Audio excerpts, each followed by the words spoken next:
team old Carlton knows. With all the champions they like to send up, we'll keep our end up, and they will know that they've been playing against the famous old dark blues. Hello, everybody, and welcome to Blue Sunday. My name is Joseph Luzza, and I'm coming to you from Bangkok, Thailand. And as usual tonight, joining me back in Melbourne, Australia, is my co-host. He's a Carlton Life member and former president of the Carltonians Coterie Group, Mr. Vince Loccisano. A warm welcome to you, Vince. Well, thank you very much, Joe. A warm welcome to you, and welcome to all of our viewers. And isn't it great to be a Carlton supporter at the moment? 7 consecutive wins and 5th position on the ladder. God knows how far we can go this season. Well, look out. I dare to dream, Vince. Isn't that Exactly what they say? Dare to dream? Anyway. My word. Look, before we get going, let's get rid of the formalities. So as you know, this is a Facebook/YouTube channel. Show on the Jumper Punch. It's essentially a review show. We predominantly focus on the Carlton game, but we will look at all the rounds. So don't forget. Well, hang on. We had a bit of a technical issue before. We had trouble with the slides. Don't forget to like, share, and subscribe. We're on at Blue Sunday on Facebook, and the show is called Blue Sunday on YouTube, but we're on the Jumper Punch channel. So like I said, it's free, so don't forget, please like, subscribe, and share. We encourage everybody's comments. I'm not going to put up hello this, hello that. Try and make them legible. Sometimes I'm sitting there reading and I'm thinking, what the hell is person trying to say? I don't mind if you shorten things. But please remember your English classes and get some grammar. Yes, that's right. You're sending your messages to an English teacher. Yes, that's right. Yeah. So, but we do encourage involvement and we do encourage questions. So please, this show is predominantly for you guys. Myself, Vince, and our special guest, Mr. Peter Brown. We'd like to hear comments, and we're discussing, and we like to see what you guys have to say. Last but not least, don't forget, the Blue Sunday is brought to you by my company, Retired Working For You Tours. We do everything Thailand. So if you're thinking of a trip to Thailand, please give me a call. You can get me on the internet, or you can get me via email. So I'm at www.rw4utours.com, or my email is jlutza@gmail.com. So Vince, we're going to go through the games, but before we do, I just thought I'd put up a few little funny memes and photos. So the first one I want to put up, Collingwood have lost 2 games in a row, so I'm dedicating this to all my Collingwood supporters. Yes. As you can see, the guy and the girl, they're watching the TV. Don't cry, babe, it's just a movie. She's crying, and the guy, she's saying to him, don't cry, babe, it's just football. So that's pretty accurate. That's about it. Two in a row. They're heading down.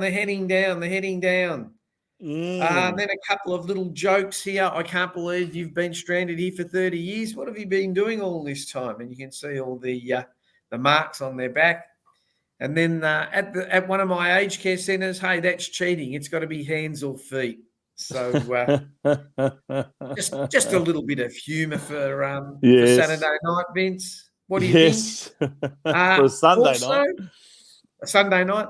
Also, following on from my shopping last week, where we saw that pillow that was shaped like a male anatomy, I've got the perfect Christmas present for all the Collingwood, Essendon, and Richmond supporters that you hate.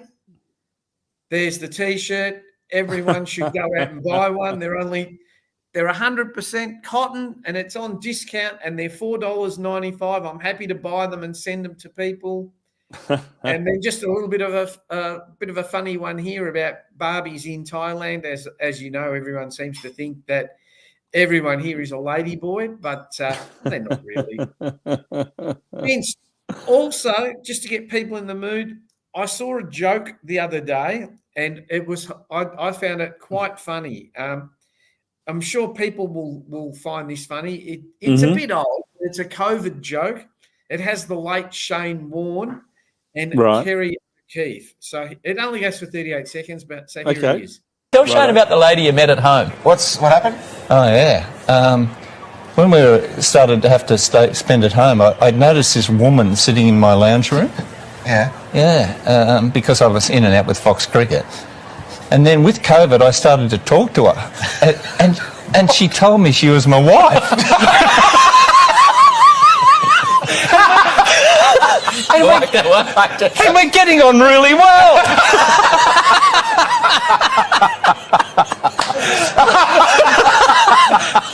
There's a plus to COVID. I met me missus.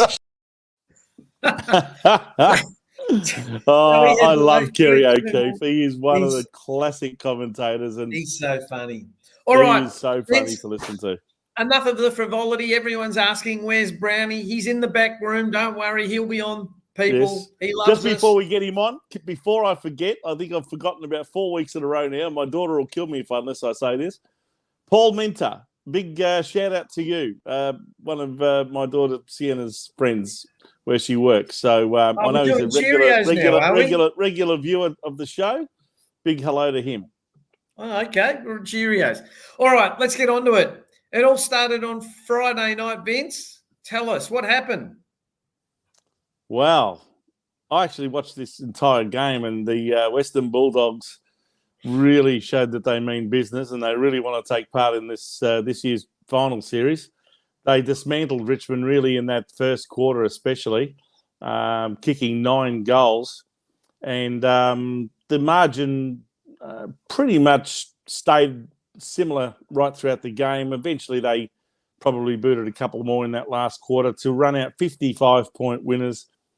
19 goals, 12, 126. Excellent kicking for goal to Richmond, 10-11-71. And I dare say you can put a pencil through Richmond now. I can't see them making the finals, especially with their percentage. Thank God. Then on Saturday, I'll tell you what, sorry, Tanya. I was cheering so hard for West Coast. Oh, I'll tell you what, West Coast looked like they were going to pinch this match with about a minute and a half to go.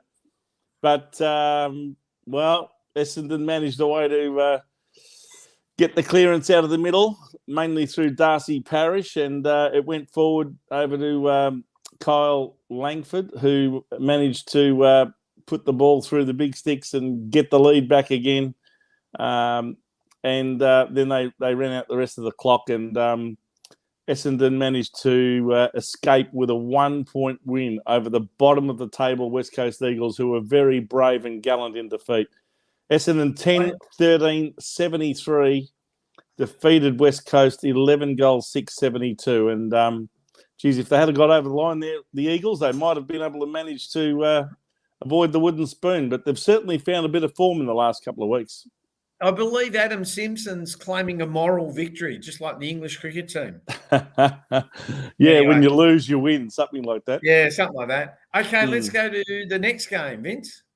Yes, the next game is Adelaide and Gold Coast. This was on Saturday afternoon, and the Adelaide Crows were challenged for a bit of this game, but eventually managed to run away with it. 13 goals, 11, 89 to the Gold Coast Suns, 9-7-61. And if there was ever any doubt about whether the Gold Coast would play in the finals or not play in the finals, that game has settled it. They will not be playing in this year's final series. No way. Vince, not anymore. You may want to talk to Tanya. She wants me to buy you one of those T-shirts. Maybe you can wear it to the Essendon game with her. Anyway, let's go on. Well, I better shut up, Joe. I think I'm in the bad books for some reason. Anyway, the next game is well, one of the big upsets, one of the huge upsets of not just this round, but of the whole season. Hawthorn, 16th placed Hawthorn, 16 goals, 9, 105. Never looked threatened by Collingwood. 11-7-73, a 32-point victory, and that's Collingwood's second loss in a row. And these top teams at the top of the ladder at the moment, they are skating on thin ice the way they're dropping games all over the place. But anyway, there you go. One of their best players got injured, so look, that's going to start testing their depth. Anyway, that's right. Yes, well, Nick Dacos could very well be out potentially for the entire season, but at least the rest of the home and away season, and probably 1 or 2 weeks in the finals. Okay, then on Saturday night at Pork Barrel Park, as I call it. Yes, plenty of taxpayers' money has gone into the Geelong Stadium down there, Cardinia Park, over the years. But yes, the Cats were too good for Port Adelaide last night. In fact, it seesawed a bit this game. There were some momentum changes throughout.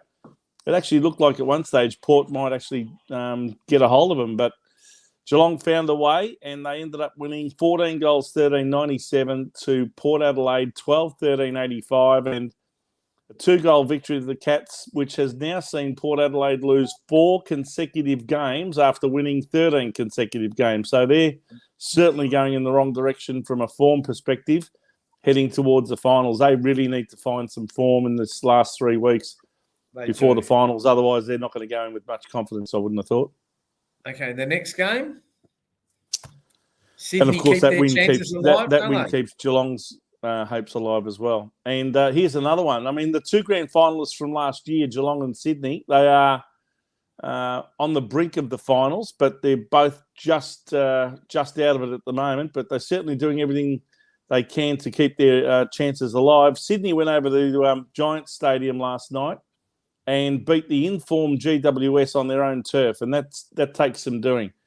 So a great win by Sydney, 15 goals, 696, very good kicking for goal, to GWS 12-13-85, which is not as good kicking for goal. And, the Sydney Swans, they are still in with a chance.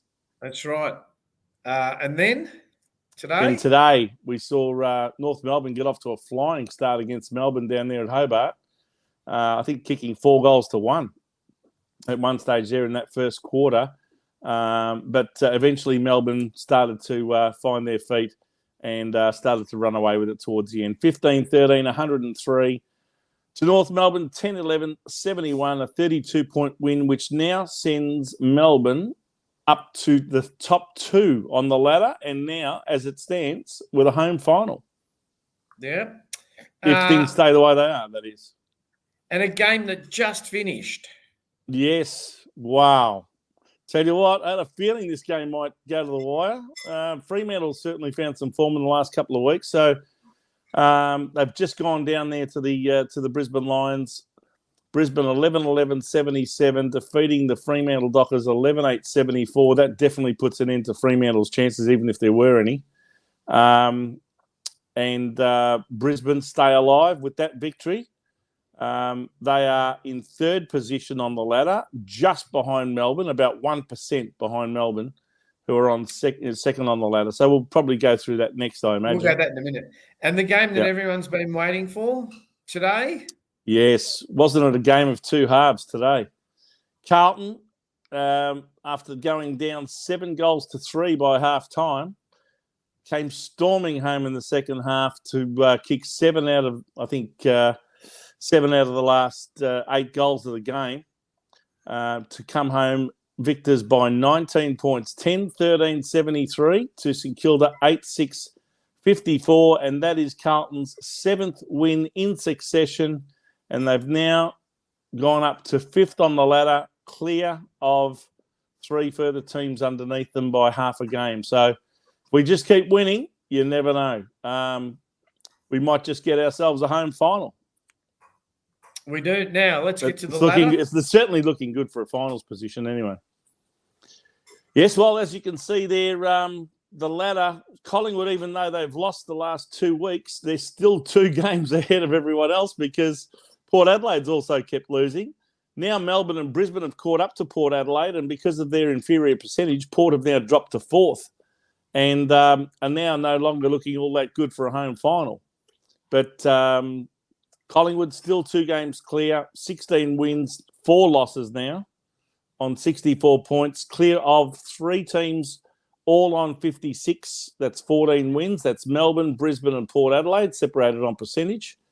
Then there's 10 points gap between Port Adelaide and 5th placed Carlton.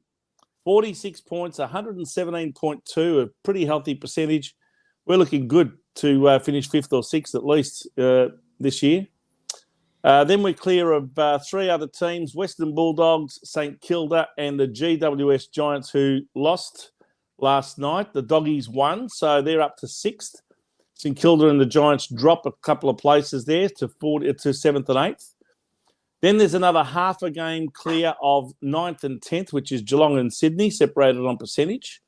A further half a game to Adelaide and Essendon, who make up 11th and 12th on the ladder on 40 points. And then I think the next 6 teams are pretty much out of the finals race. Richmond on 38, Gold Coast on 36, Fremantle on 32, Hawthorn come up to 24 with that victory over Collingwood. So that's their 6th win of the season. And they're 4 games clear of both North Melbourne and West Coast, who bring up the rear. So an interesting ladder. Still 12 teams somehow still competing for 8 positions on the ladder. But certainly teams 5th through to 12th. Who knows what the end result will be between those 8 teams. But the top 4 look settled. It's just a question of in what order. The next 4 positions are being competed for between 8 teams. And we're looking good. We're looking very good, Joe. Yeah, we are. Okay, and so probably the form team of the competition at the moment, along with Melbourne, and those 2 teams meet next week. So what a blockbuster it's looking like being on Saturday next week.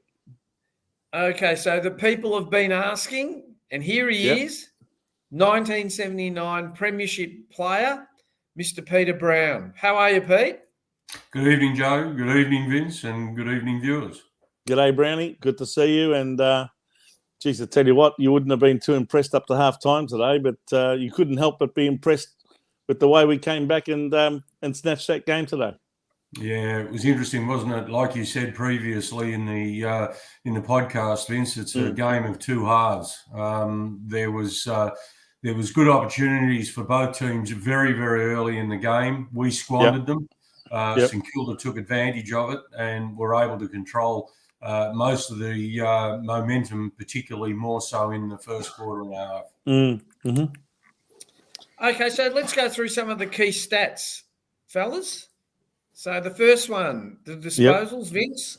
You're our stats man. I'll let you go. Well, as we can see, St Kilda's on the left and Carlton's on the right. And in the end, we're on the right side of the ledger when it comes to disposals, kicks, handballs. We had more of those in every category. Inside 50s, we had, 56 to 44. So certainly we managed to get the ball into our inside 50, especially in that second half. It was almost like we had it trapped in there. St Kilda were finding it very, very difficult to get out of defence in that second half, I felt.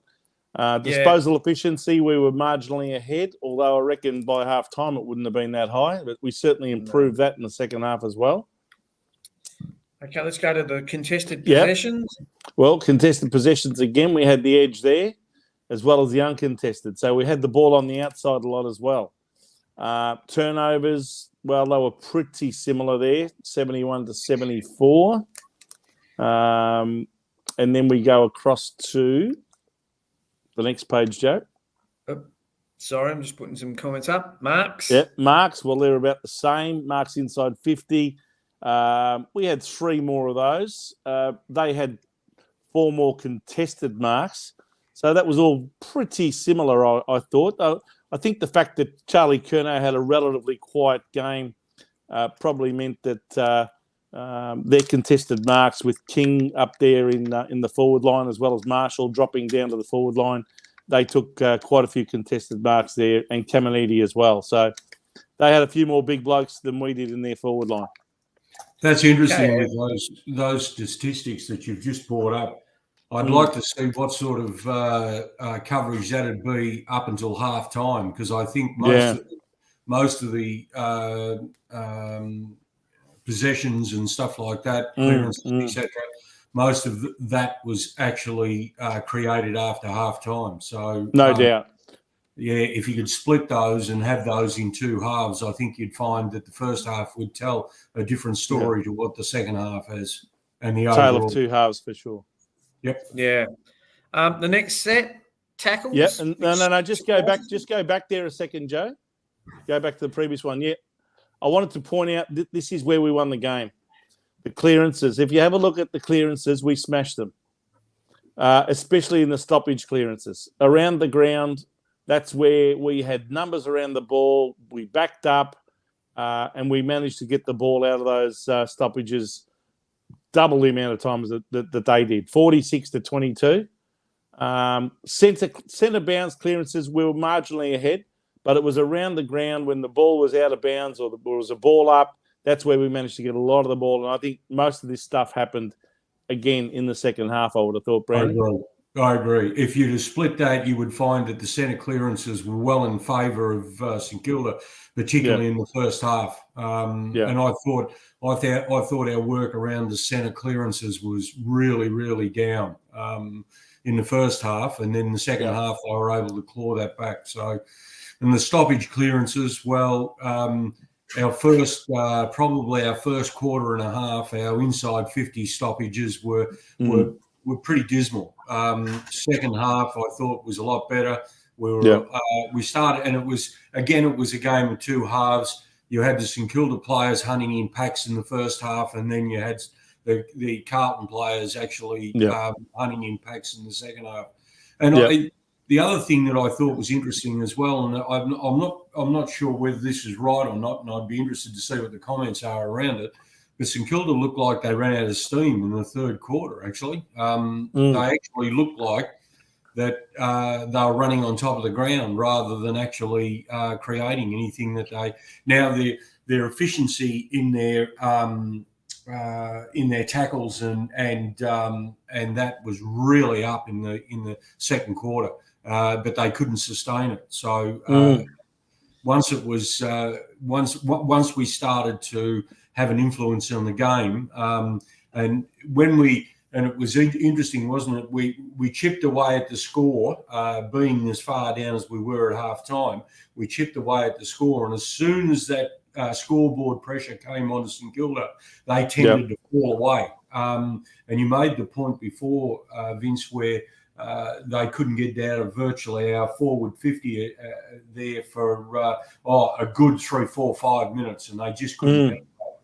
So I think that I think you could feel it. Look, I was there at the ground, and that second half, we started to really put some severe pressure on them. Whenever they had the ball, there were 2 and 3 Carlton players hunting them down, and even if they got the ball away to another player, we hunted him down, and it was just a case of putting enough pressure from possession to possession that eventually they coughed it up, and they just couldn't handle it. They eventually just cracked. They literally cracked under pressure, and we just kept the pressure on right the way through till the final siren. It was a very, very impressive second half, and we had a lot of players out injured today, and that was my main worry going into the game, that being nowhere near full strength, that maybe St Kilda, if they got a bit of a run on, might have been able to make things very difficult for us today. And it really looked like that might be the case at halftime. But it's never over, is it? At halftime, there's always another half to go. Absolutely. And we completely turned the game around purely because our players started to really hunt them. They were the hunted in the second half, and we were the hunters, and we really did pour the pressure on. Let's just finish these stats, and then we'll get in. So there you go. Yeah, we can. Tackles. Well, they had more tackles than we did, and probably because we had the ball a bit more often. Yeah, exactly. But look, I think both sides tackled, but I think our tackles were more telling, and they had more. How can I put this? Because of the fact that there was more gang tackling on our behalf, I think they were more effective tackles than what St Kilda's tackles were. But anyway, tackles inside 50, yeah, again, 12-10, pretty similar. I thought our small forwards did a reasonable job to keep the ball inside 50. Brownie, what did you think of especially the games of Owies and Motlop today as small forwards? Well, I thought it was interesting. We were in the first half. I in my mind, I was thinking, oh, here we go again. This is going to be the long kick into the forward line with two players sitting on Charlie. So there's got to be someone free. If there are two players in the back line actually trying to take Charlie out, that means it's one of our small forwards or one of our midfielders must be free. And they weren't awake up to that in the first half. But in the second half, we lowered the eyes. We had a look at opportunities with inside 50. And then once we actually created that and started to put some scoreboard pressure on, that means then that everyone else around them lifts. And then we had the opportunity of being able to lock it in. I thought our the work from Martin early in the game was really important. Even though he didn't hit the scoreboard, he was at least creating opportunities. He actually did. He actually did take the mark and kick a goal, which had I think a score review, but it just marginally went over the line. I think Martin scored that one. Yeah, well, and that was late. That was late in the second quarter, wasn't it? No, first quarter. Yeah, first quarter, right? Yeah. And the other thing is that once you start to put some scoreboard pressure on, everyone else lifts around, and then other people that are perhaps not quite in the game start to become relevant in the game, and then they can start to contribute either with tackles or smothers or blocks or things like that, so that it actually creates more pressure on the opposition backline. Yep. I think I'm just going to put up this last stat because I think this was the telling one, and it's not because of the amount of time we're in front. Have a look. St Kilda scored their last goal at the 7-minute mark of the third quarter. Yeah. Right. And, after half time, they scored 1 goal 4 to our 7 goals 9. And a lot of people have been commenting it was our work rate. We just wore them down. Just constant pressure. In the first quarter and a half, guys, what was happening was that St Kilda were dominating the corridor. They weren't allowing Carlton to go through the corridor at all, and Carlton actually ended up going around the flanks, and it was a slow ball movement. Some people say it's a methodical build-up and stuff like that. I don't see it that way. I find it just a slow movement of the ball, which then allows sides to set up behind. And I thought, and it was really interesting. The goal that Motlop got from being behind, and it went over the back, and he took the mark and kicked the goal. I think that was actually one of the turning factors in so much that meant that the St Kilda backmen were getting sucked up the ground. Now that was happening to us in the first quarter, a quarter and a half, and then what's happened to Vince? There he is. And he disappeared, Vince. Well, just had a phone call come through. Our backs were being sucked up the ground in the first quarter and a half, and then the ball was coming out too easily, and then they were getting caught out of position. The same thing happened with St Kilda in the second half. They were coming up the ground, and they were getting caught out because of the turnover. And like we were saying before, the hunting in packs and stuff like that creates opportunities. And you could see early in the third quarter, you could see that they were starting to look inside again and starting to take a couple of risks. Okay, a couple of them didn't turn. They got turned over, and there was opportunities for St Kilda to perhaps put more scoreboard pressure straight on after half time, but it didn't come. And then Carlton were able to do that. De Conning's goal out of the pack, whilst people have a look at that and go, shit, that was arsey. No, what they did was that actually sparked them a little bit, and they actually created opportunity from that. Peter, you've played in big games before, and not so big games, I guess. Do you think that in the first quarter they were still sort of a bit, I don't know, coming down from last week? Or do you think they still had that in their mind? Or do you just think that they just got off to a slow start because of St Kilda's pressure? Well, I thought that early in the game, I thought our midfields were beaten badly.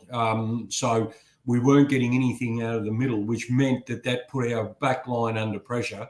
And what that created uncertainty in the minds of the Carlton players.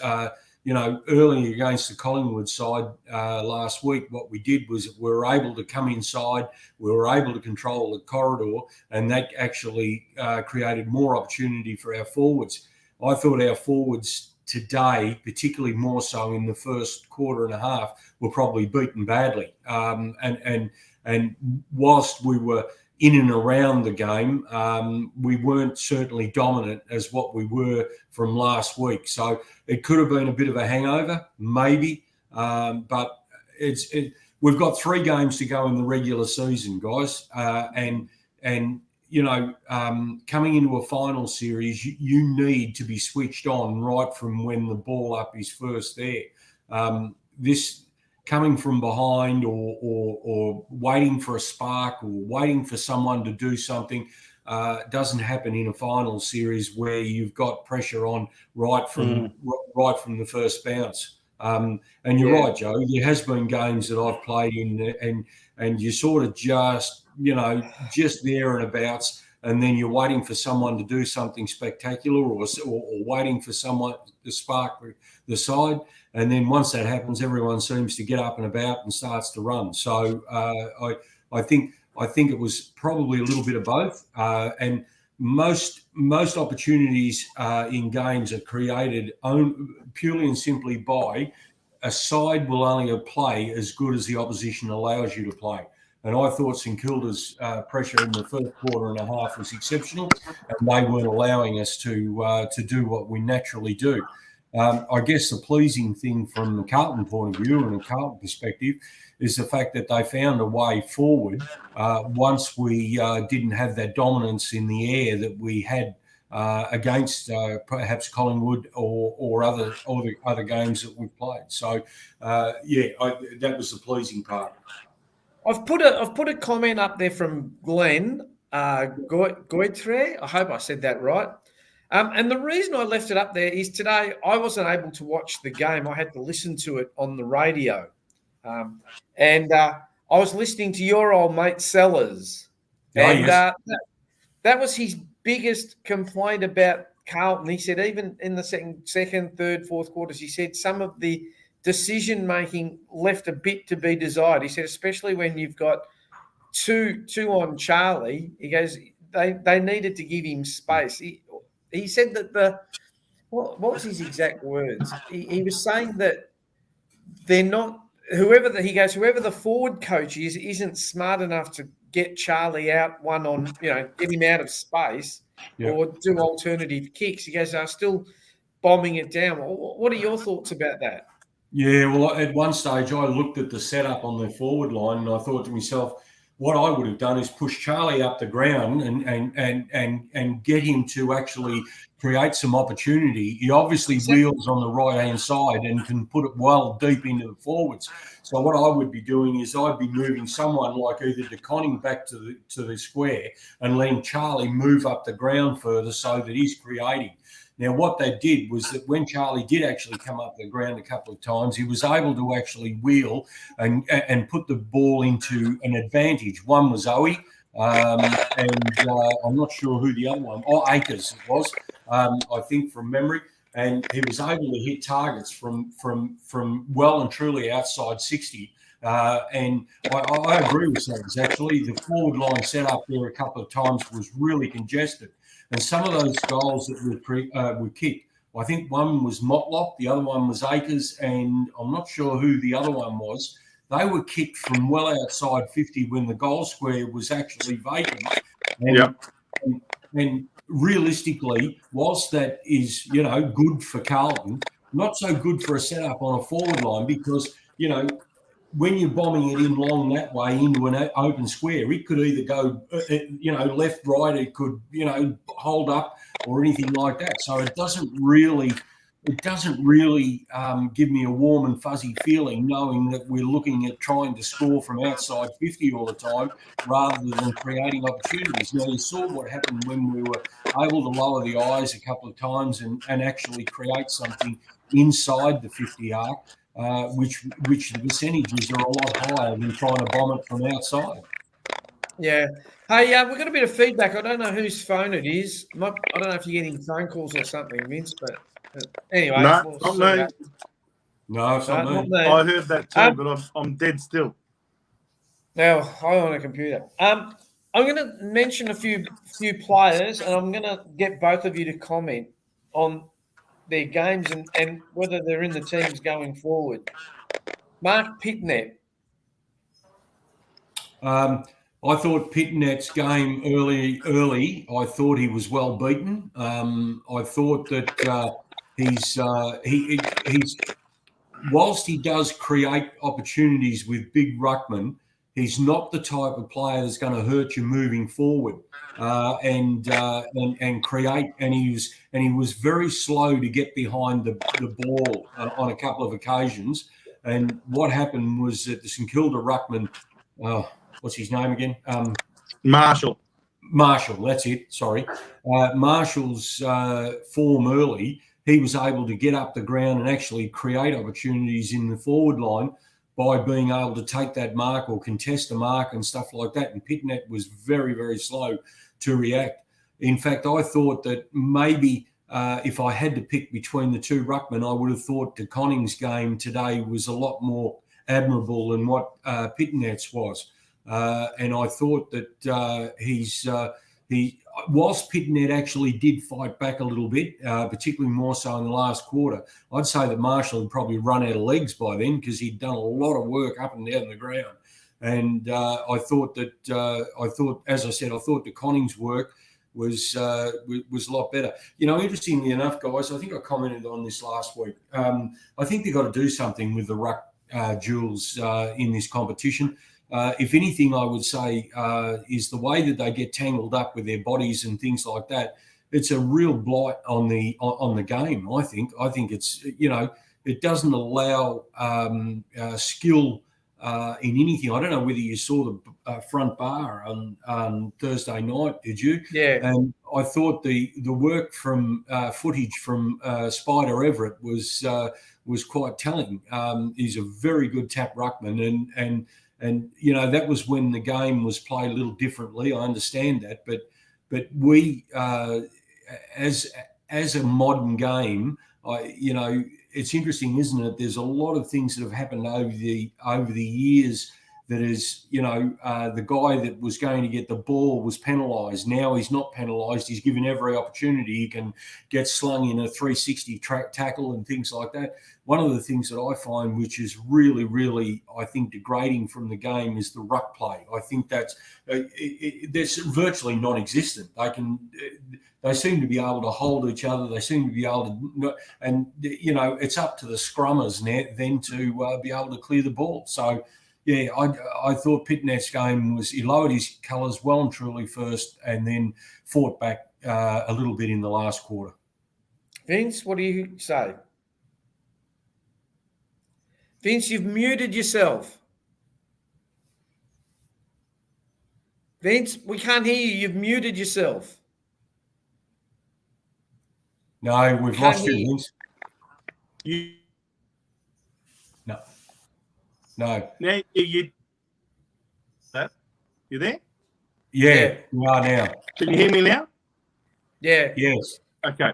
I thought Marshall was one of the better players on the ground in the first half. Absolutely. I thought Pitnet very much lowered his colours in the first half, and De Koning was up in the forward line, and he was largely ineffectual. But then they turned that around in the second half, and I don't think Marshall was quite so damaging. And I think they did well between the two of them to work something out to be able to get back on even keel with Marshall. I don't think they beat him necessarily in the second half, but they were far more competitive and probably squared the ledger a little bit for that half, but they were certainly outpointed in the first half. Absolutely. I don't know why those numbers have suddenly appeared, so I don't know what they are or how to get rid of them. Numbers? Yeah, what numbers are you talking about? Now we've gone. Hang on. No, there's a lot of crackling in the background. You might want to maybe. That's you, Vince. Can't be me. It is, because if I mute you, the crackle goes. You sure? Yep. That's why I had you muted before. I'll tell you what, so I don't know you take me off? Why don't you take me off and I'll come and log back on? All right. All right. Yeah, some technical issues there, viewers. But anyway, we'll press on. I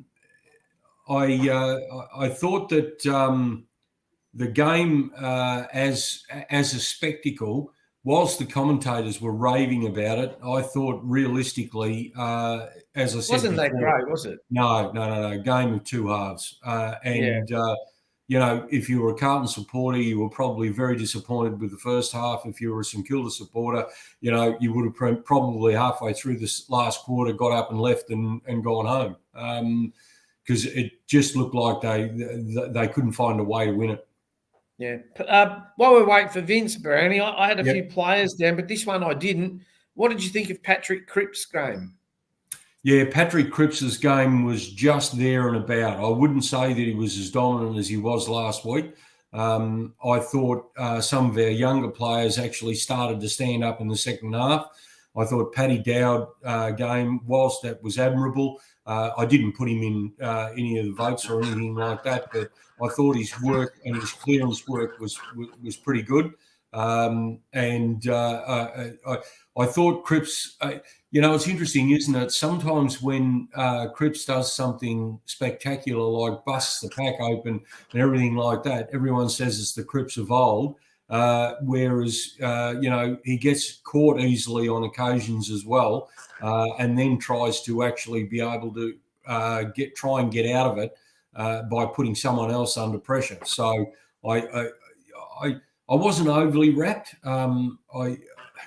I thought there were better leadership on the ground than what Patrick was actually supplying.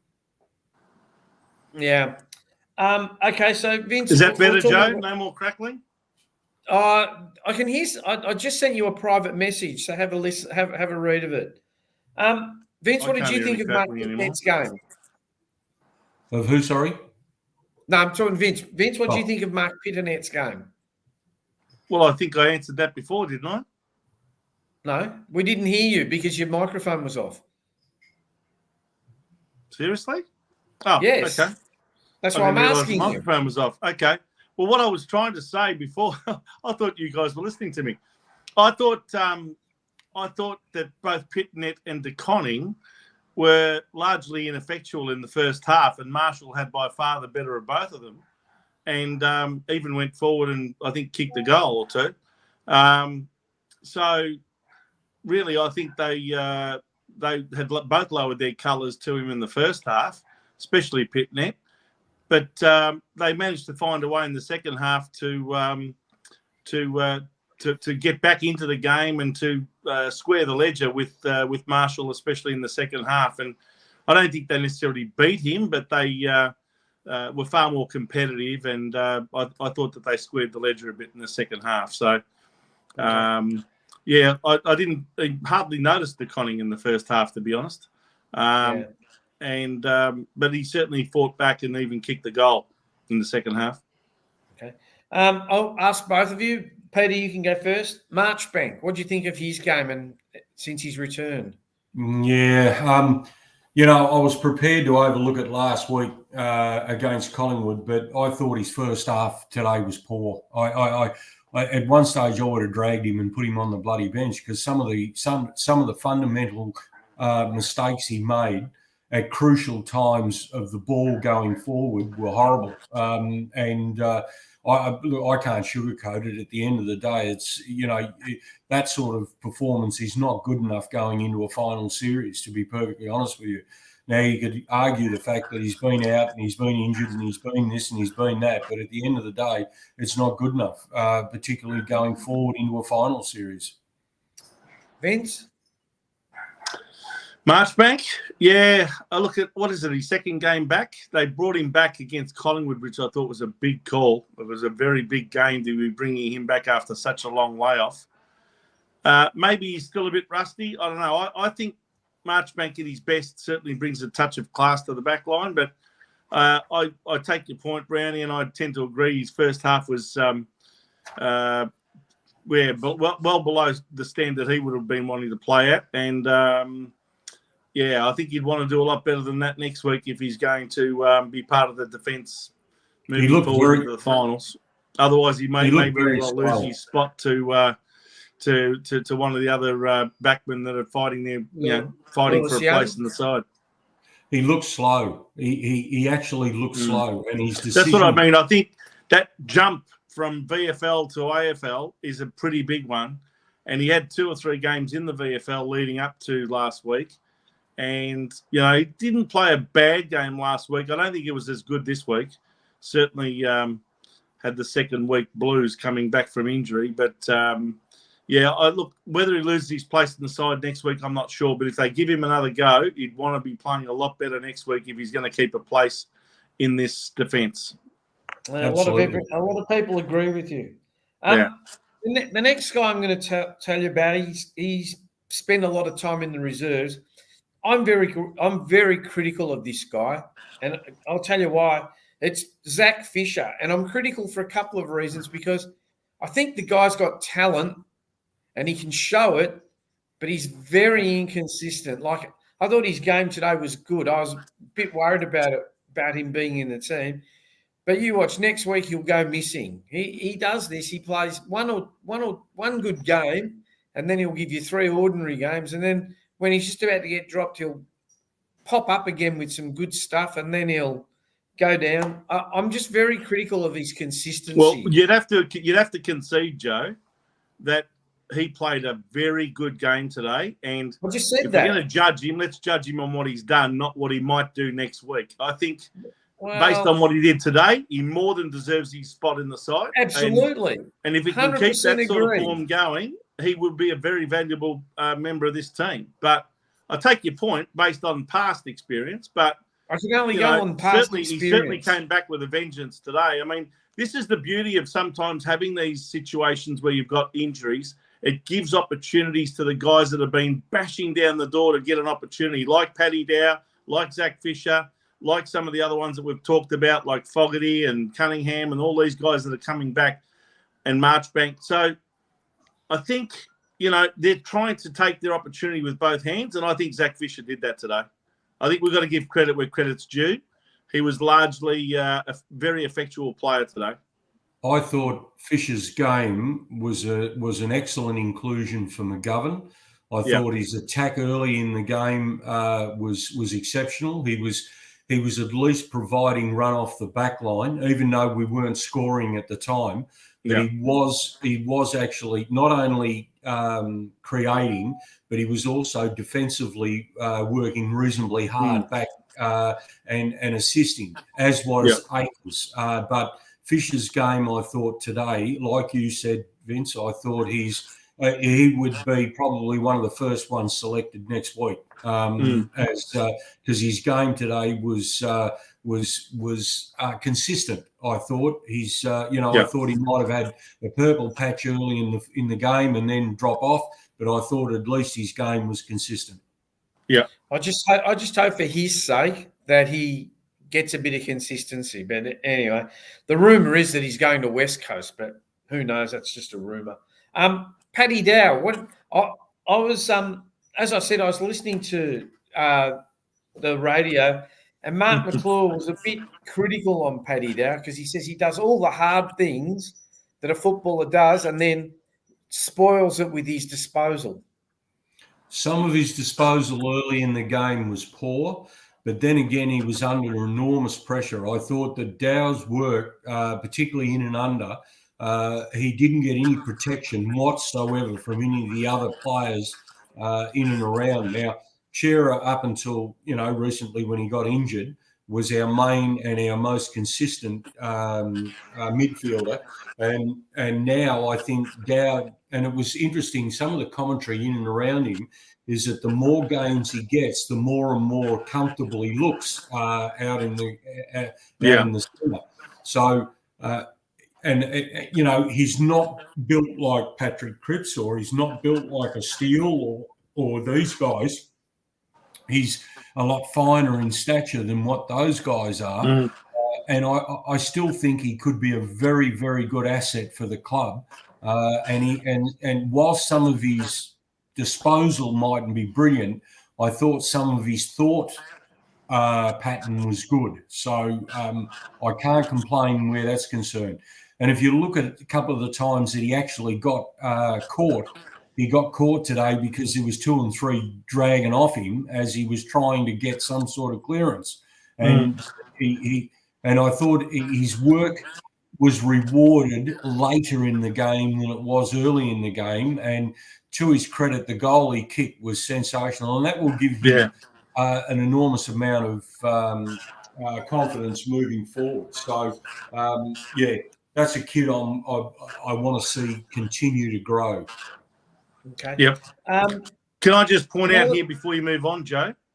Yeah. Can I just point out about Paddy Dow, just to back up a lot of Brownie's comments? I mean, his disposal efficiency was at 63%, which I think is probably indicative of the issues that he's got. He doesn't dispose of it in the way that we would like at times. He had 4 clangers today. But at the same time, he got 7 clearances and 5 inside 50s, and ended up having 4 score involvements. So, including the goal that he even kicked, which was the one that put us in front, a very inspirational kick for goal. I thought it was a brilliant shot. But I think he took on a lot more responsibility today. As we know, 3 out of our so-called best 5 midfielders were not playing today in Walsh, Chera and Kennedy. So it was left to Cripps and Hewitt, and they had to end up playing Paddy Dow as a first rover. So, he got 22 disposals. I think he certainly contributed to the win today. That's for sure. He certainly had, like most of the players, a far better second half than he did his first. Absolutely. Okay. Fogarty. I'm not a big rap for this guy, but he had a quiet one today, Fogarty. In fact, he got subbed out. He got subbed out. And he had the 4 disposals. Yeah, Fogarty didn't have much of an input into the game at all. All it did was just took a defender away from somebody else, basically. And his work today certainly wasn't up to last week's scratch or anything like that. I thought Cunningham and these other guys were more involved than what Fogarty was. In fact, I thought they might have pulled the trigger a bit earlier with Fogarty and put Curnow on earlier, but they didn't. They resisted that, and Curnow came on in that last quarter and had an involvement straight away, which was good to see. But Fogarty was definitely a passenger today. Okay. I've got 2 more players, and then we can move on to some votes and stuff like that. Nick Newman is having a stellar year, and again today he played another great game. I thought Nick was probably our best player on the ground, to be honest with you. I thought his work around the ground was exceptional. His tenacity and his leadership is now starting to come to the fore. He's showing maturity above his years, and I think he's going to be a great contributor to the side. Vince? Yeah. Look, I concur with that. As you'll find out shortly, I gave him my best on the ground. I thought he was head and shoulders above anybody. I think he had something like 35 possessions, and he didn't waste them. Most of them were kicks. 26 kicks out of 35 possessions is pretty good going as far as a kick to handball ratio. 13 marks as well. So he's done some mighty jobs this year, hasn't he? Yeah, and he's really become a vital cog in that defence. And he's certainly he's over 30 years of age, so he's had a lot of experience now, and he's really blossomed as he's hit the 30 years of age mark. So it's been a good recruit for us from the Sydney Swans. Nick Newman. Is he 30? I don't think he's 30 yet. I think he's 29. He would be. You'd be every bit of 30, 31. Hey? Don't age him. No, I think you'll find he's at least 30. He might even be 31. He's 30. Just turned 30. There you go. Yeah. Next one. Two more. Blake Acres, I thought today he played a pretty good game. Yeah, he bounced back well. It over a bit sometimes. Acres' work rate today was exceptional. I thought his work at both ends of the ground, and he's now developing into one of those attacking type wingers that can actually break tackles. And today I thought that, and I know it was against his old side and all of that sort of thing, but I just thought that he just grew an extra leg today from Blake Acres. Okay. I concur. I think he's become a very valuable wingman for us. Yep. I don't understand what this means. Did Acres kick it OB today? What's that mean? Out of bounds, maybe. Oh, okay. So no, okay. No, I don't Great think so. Acres. And the last person I'm going to talk about is our first-year player, Ollie Hollins. Yeah, look, last week a couple of my mates actually commented on young Hollins. I thought his tenacity last week was really impressive. I thought his tackling and his attack on the ball was really good. Today, I thought he followed that up. He didn't have a huge influence on the game, but what he did do was really impressive. I thought his work rate around the ground was good, and it was an interesting battle, wasn't it? It was Hollins on. Oh, help me, Vince. 32 for St Kilda. Mason Wood. Mason Woods, yeah. And I thought that battle was really, really interesting. Mason Wood is obviously a little bit taller than Hollins, and he's built a little bit differently. But I thought the two of them were credible players on the ground. You said that that he would probably feature in the best players for St Kilda today. I thought Mason Woods. I thought he was. I thought he was. I thought he was their best player. That's my view. Yeah. He had. Let me have a look here. 36 possessions and 14 marks. So he certainly played his part. Hollins had 20 possessions and 4 marks, and the one area that he probably outperformed Wood was in tackles, because he laid 6 tackles to Wood's 3. But he certainly is a tenacious player, Hollins, and he covers a lot of ground for the amount of possessions that he actually gets. I think as he matures and gets maybe a bit stronger in the body, he'll learn to run a bit smarter rather than just running hard all the time. He's got a great engine in him, but I do wonder how much he can keep going, running 15 and 16 and 17 kilometres a game, for sometimes less than 15 possessions. I think what will happen over the summer period, they'll give him a decent pre-season. He'll build himself up, particularly on the top half. Yeah. That may sacrifice a couple of kilometres in the game. Because he'll be a little bit heavier maybe and build a little bit stronger. And once he does that, I think he will actually be able to elevate his game to the next level. Yeah. Got to get bigger in the upper body, doesn't he? Yeah, absolutely. Someone put up a comment. Sorry? Oh, yeah, go on. Sorry, Joe. What were you going to say? No. Someone put up a comment. What do you think Stephen Silvani and Ross Lyon were thinking after the game today? Yeah, look, I suspect that Ross Lyon and Stephen Silvani will be locked behind doors going, you know what, if we can get a chance to get a couple of these kids, we might just get hold of them and bloody we'll do something with them. But I don't think they'll get that opportunity. It looks like Gresham could be on the way out with St Kilda, I'd say, by the way that looks. Well, we're the club that's after him, apparently. If you listen to all of the rumours. No, Do we don't need want him? No, I'm serious. It's been rumoured quite openly that Carlton is into Gresham. They want him, and that he wants out of St Kilda. So who knows? Right, We'll find it. We'll find out during trade week.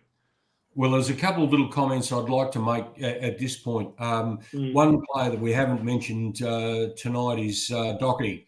Now, I thought the Sam's game, particularly in the first half of today, was woeful. I thought his disposal and his clangers, and he just seemed to be a little bit off. In the second half, he fought back, which is to his credit.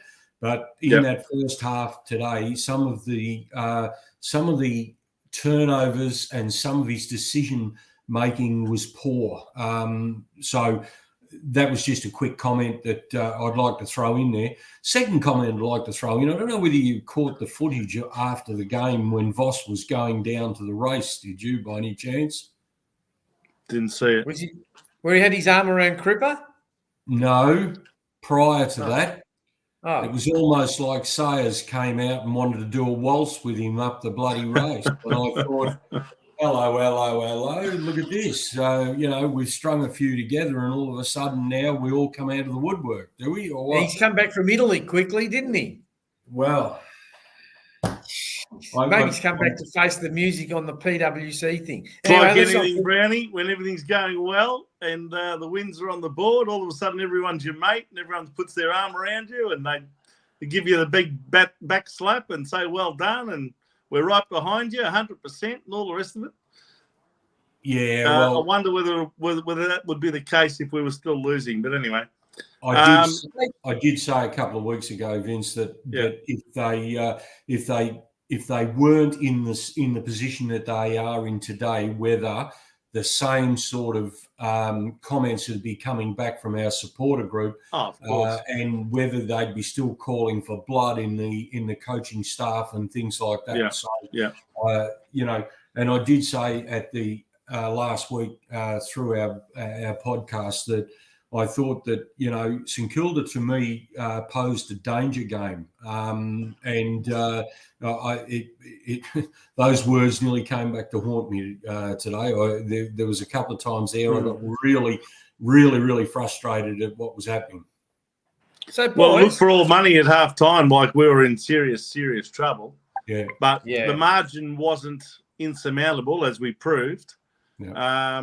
But, we had to end up restricting them to one goal in the second half in order to win by 19 points. So we went from a 22-point deficit to a 19-point victory. That's a 42-point turnaround or 41-point turnaround. But I think, am I right there? Or maybe I'm wrong, 39 points. Anyway, The fact of the matter is we turned it right around and kicked 7 out of the last 8 goals of the game in the second half. And, to our credit, I think we had to turn it up a notch, and that's exactly what we did when it came to the pressure gauge. And I think that's what was needed to start playing like we had in the previous 6 weeks, because we certainly didn't look like the same team in that first half as the one that had prevailed so successfully in the previous 6 matches. Isn't it interesting? In the first half, our back line looked slow and it looked out of sorts a couple of times. And we turned it over a lot, didn't we? A lot of indiscriminate kicks that went straight to St Kilda players. And absolutely, that sort of thing started to creep into our game. I thought that was just from the pressure side of things, though. I mean, we weren't allowed to control the ball coming out of the back line, which meant that as a result, we turned it over. And as the game progressed, and obviously in the second half, our back line started to look a lot better, a lot more cohered, and they seemed to be a lot more engaged than what they were in the first half. Yeah. So I've put up a comment from Jason. Who do we drop, or do we drop when Walsh, Chera, McKay, and Sloss are all available? Are they all automatic walk-ins? I wouldn't say they're automatic, but I would say that you could probably someone. I think like Walsh and Chera would be. Yeah, Walsh and Cerra. Fogarty would be probably someone that you could cull. It's interesting, isn't it? Like the selection of Fisher for McGovern, I thought that was an interesting selection. But there's another one. Does McGovern come straight back in? Well, the way that McGovern's played all year for mine, whilst he might have improved, I still don't think he's still, in our best 22, if you want to call it that, in our side. So I just think there are better players. That would you rather have McGovern or Marchbank in your back line? I'd have McGovern, but I wouldn't have Marchbank. Marchbank, after today's performance, Marchbank looks substandard. So, if anything, it's Marchbank and Fogarty, in your opinion, that are the two that have big question marks about whether they keep their spot in the side, for example, this week. Absolutely. Well, what about, isn't Boyd available?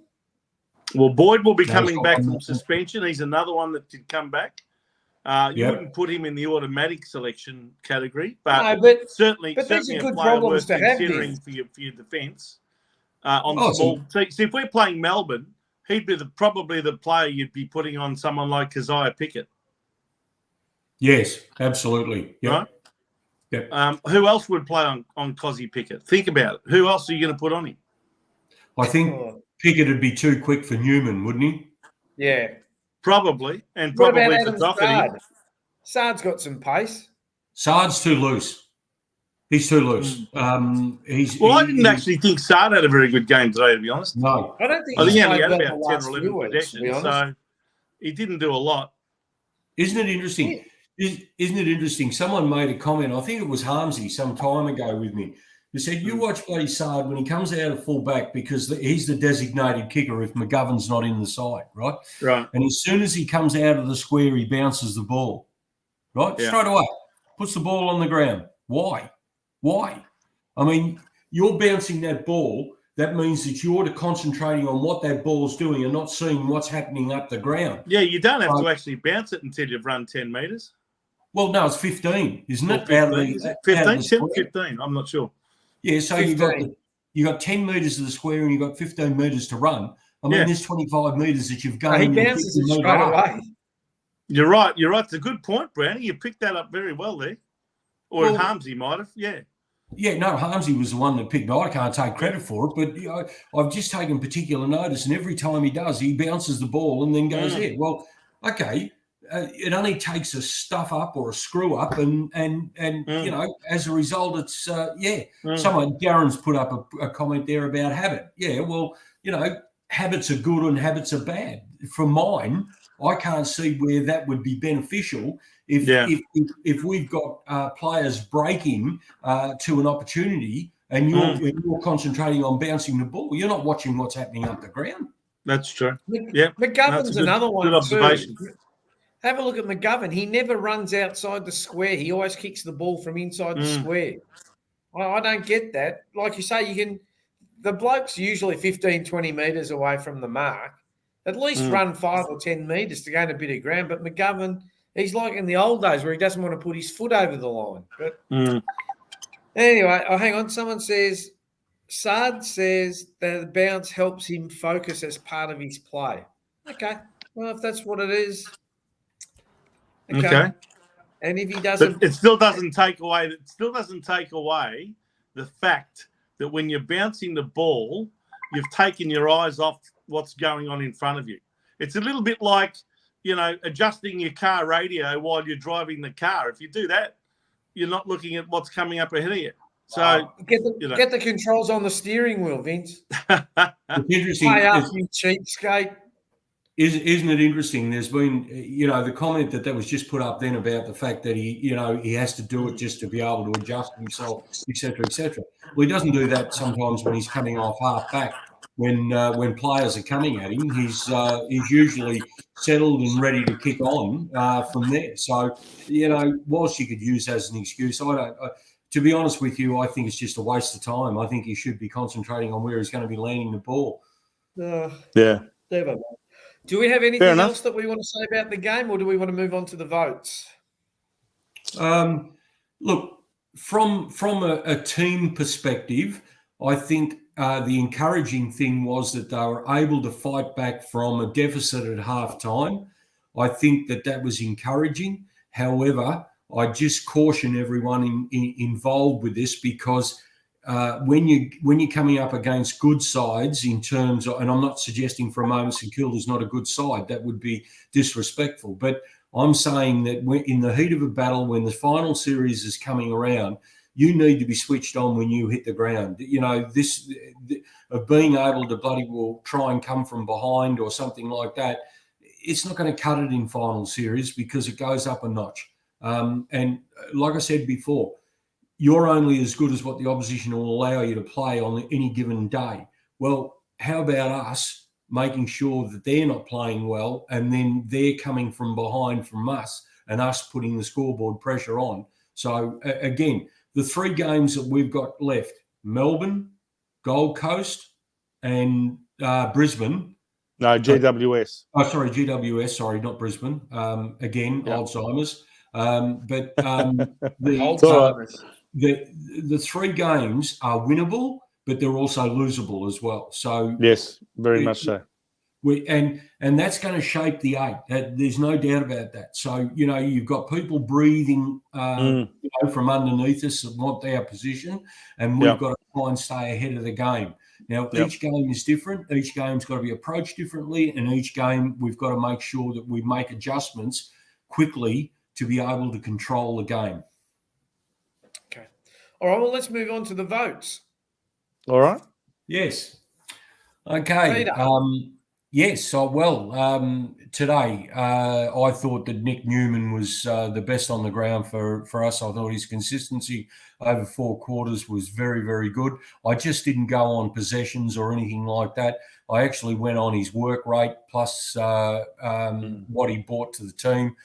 So Newman for mine 3.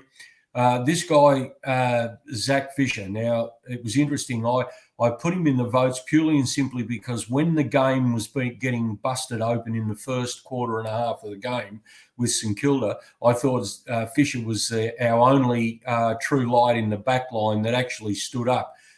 He was able to not only gain possession, but also his tackling and his creativity there on a few occasions was very good. And 1 vote I gave to Blake Acres because I thought his game up and down the ground was very, very good. He was back in defence and he was able to go along and having score involvements as well, go forward and have score involvements. And the point I made before about the fact that his body definition is one that can break some tackles, and he did that a couple of times today by being able to run hard and through tackles. So 3 Newman, 2 Fisher and 1 Acres. Okay, Vince, do you want to go through yours? Yeah, sure. Look, I also gave Nick Newman my 3 votes, as I said earlier. You know, he seemed to have the ball on a string at times, 35 possessions, 26 kicks and 9 hand passes, and at a disposal efficiency rate of 88%, which is got to be up there in the elite category. He had 13 marks, 4 score involvements, 4 clearances, and 6 inside 50s, sending the ball into attack. But as well as that, he also had 6 rebound 50s from defence. So it was just, an immaculate game. I'd be very surprised if he doesn't get the 3 Brownlow votes for this game. I gave my 2 to Blake Acres, who also had lots of the ball, 27 possessions. Again, 85% disposal efficiency, which might surprise a few people. Yes, occasionally he'll have a clanger, but tell you what, when you're getting the ball 27 times, you're not going to dispose of it every time the right way. And he also kicked a couple of goals, which is something that you've always called for, Brownie, to have our midfielders contributing to the scoreboard. So it's good to see one of our wingers actually hitting the scoreboard, not just once, but twice today. And I thought his kicking for goal was immaculate. And I gave 1 vote to Doherty, who, again, had lots of the ball, but also did a lot of the hard things. And I take your point about his first half, Brownie, but I thought his second half, he showed a lot of leadership. and was seemingly everywhere. Laid 6 tackles, took 7 marks, and drove the ball forward on a number of occasions. His disposal efficiency wasn't the best at 65%, but 4 rebound 50s, but he also got a couple of clearances as well. So I gave him my 1 vote, and special mention to Zach Fisher and George Hewitt, who I also thought were worth probably a vote. You could have given your 1 vote to a whole range of players, but I settled on Doherty, but unlucky for Fisher and Hewitt, who I thought were both very good contributors to the team today. So I've given 3 votes to Blake Acres. I thought it was by far and away his best game for us, even though he's only been there the year. 2 votes to Nick Newman. I'm starting to get used to good games from him, so that's very promising for us going forward. And 1 vote to Doherty. I want to mention one bloke that no one has mentioned, and I just saw someone mention him before, which was Jacob Wiedering. Yeah. I thought the first half, Jacob Wiedering kept us in the game.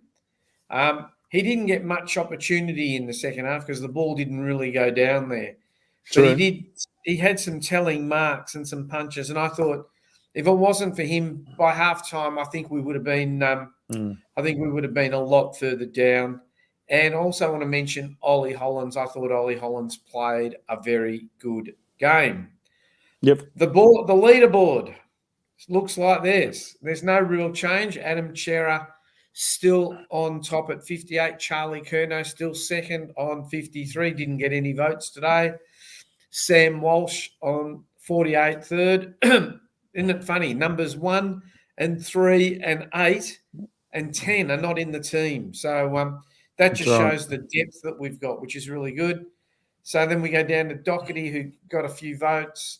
Nick Newman, who's coming home with a wet sail. And the interesting thing is normally at this stage of the year, Patrick Cripps is normally miles in front because we rely on him to do everything. But this year we're not, which is very – it's good and it's bad. I suppose it's good for the team and it's good for him, and that way he doesn't get as battered around.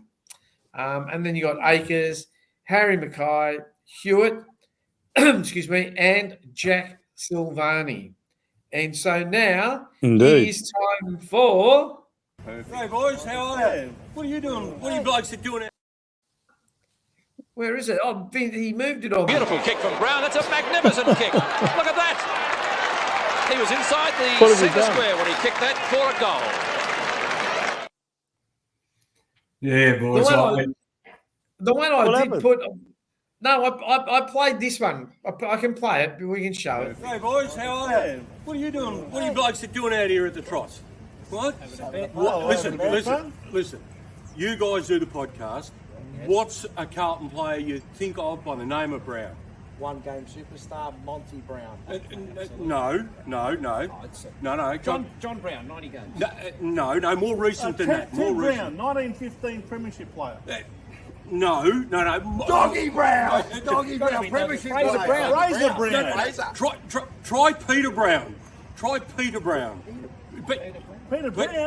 When did he play in a Premiership? 79. Really? You guys don't know it, and you're Carlton support. Listen. Don't even worry about watching the jumper punch. Forget it. These blokes are fucked.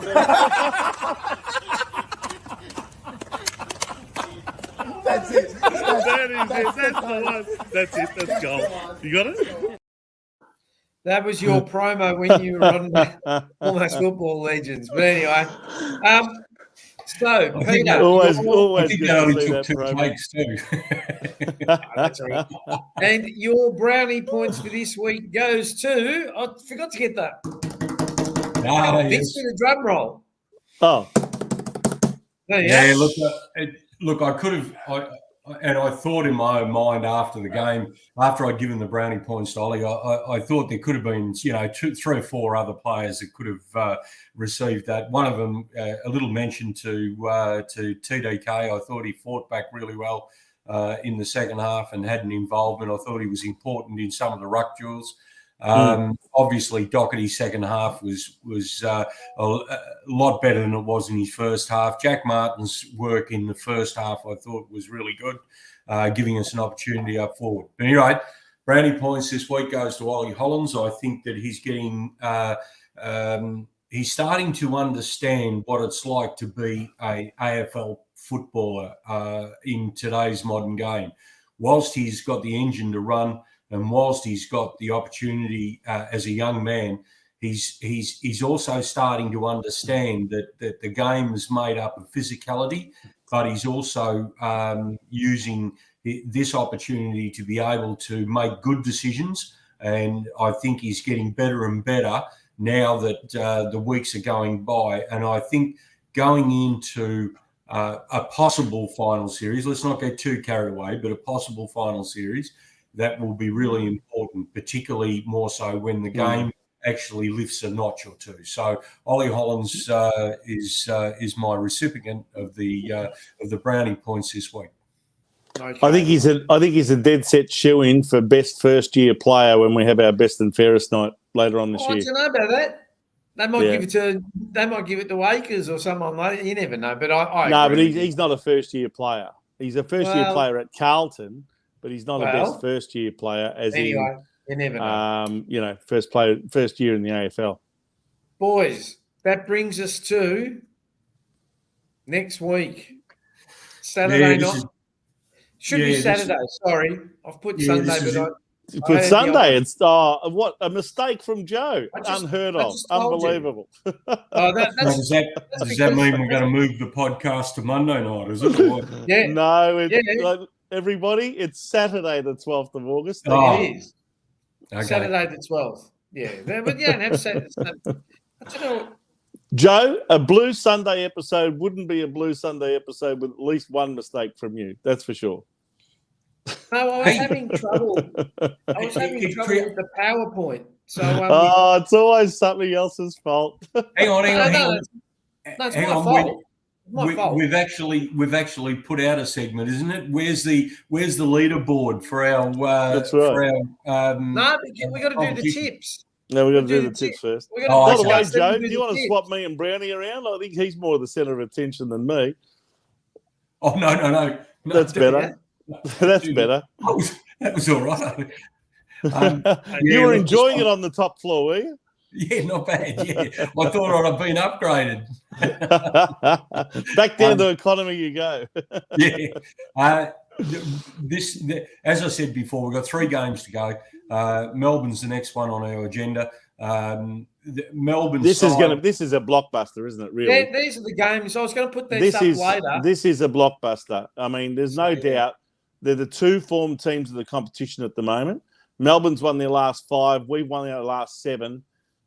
You know, one of those winning streaks is going to come to an end next Saturday night. So it's going to be an absolute rip snorter next Saturday night. I can't wait for it. I think one of the contributing factors to this is that Melbourne's forward line has been quite dysfunctional heading into this period, and Petty's been the guy that has straightened them up in front of goal. I mean, Ruin. Is it Ruhan? Van Ruin. Van Ruin. Yeah, he can be a dangerous player, but he's still young. The consistency of Petty's been really important for Melbourne. Now, he's gone down with an ankle injury. Now, whether that is something that's going to keep him sidelined for this week or not, I'm not sure. I haven't heard any reports about that. Melbourne's bit early. I'm sorry. Bit early to know yet. Okay. Obviously, Pickett and Melsham and these guys are all capable of kicking goals. The Melbourne midfield and their back line, particularly with May and Lever and Rivers and these guys that are actually performing well up there, they're the ones that are going to test us. And this could be a battle of the back lines, along with, if our midfield does not perform well, then we could find ourselves in a bit of spot of bother. Now, obviously, Grundy hasn't been able to fight his way back into the side. And Oliver's still out too, Brownie. Yeah, and Gawn's been shouldering the majority of the ruck play. Yeah. I think that if if we're smart about it, what I would use Pitnet to do is use his body on Gawn and hit hard, and I'll use the conning around the ground as more of your athletic follower rather than in the ruck duels in the centre. So that's the way that I would line it up. And I'm not discounting the fact that guys on Melbourne's wing, Hunter, and obviously number 15. What's his name? The ex Langdon. Langdon, sorry. Yeah, the ex-Fremantle player. Langdon Hunter had a very good say in what happened when we first played them earlier in the year. So I think now that Akers is in some form, Hollands is starting to run through there, and I think while Langdon is a pretty smart player, I think that Akers will probably go to him, and I think that Hollands will get Hunter. So it'll be interesting those matchups in there.